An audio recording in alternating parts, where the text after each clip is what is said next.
ഈശോ മിശിഹായ്ക്ക് സ്തുതിയായിരിക്കട്ടെ.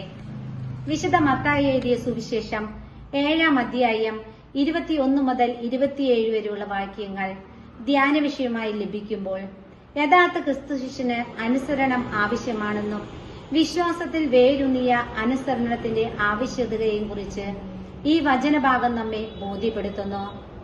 പുറമേയുള്ള വിശ്വാസ പ്രഖ്യാപനങ്ങളും ആത്മീയ പ്രവർത്തനങ്ങളും അനുസരണമില്ലാത്തവരെ വിധി ദിവസത്തിൽ പുറത്താക്കപ്പെടും.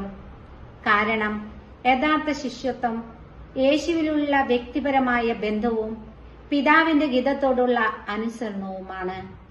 അവകാശങ്ങളെക്കാൾ പ്രവർത്തനങ്ങളിലൂടെ നാം നമ്മുടെ വിശ്വാസം ജീവിക്കുവാനാണ് യേശു നമ്മെ ഉത്ബോധിപ്പിക്കുന്നത്. പാറമേൽ പണിത ഭവനം.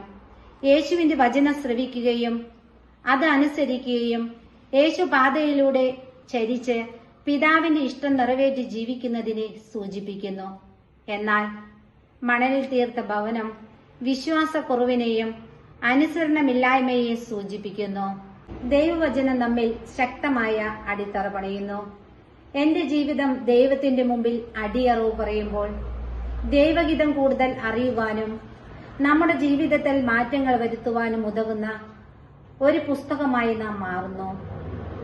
നമ്മൾ പാറമേൽ ഭവനം പണിത ബുദ്ധിമാനായ വ്യക്തിയെ പോലെ ആയിത്തീരും. യേശു സാക്ഷിയായി തീരുകയും ചെയ്യുന്നു. എല്ലാവർക്കും ആഗതമാകുന്ന ഈസ്റ്ററിന്റെ മംഗളങ്ങൾ നേർന്നുകൊണ്ട് നിർത്തുന്നു. നന്ദി.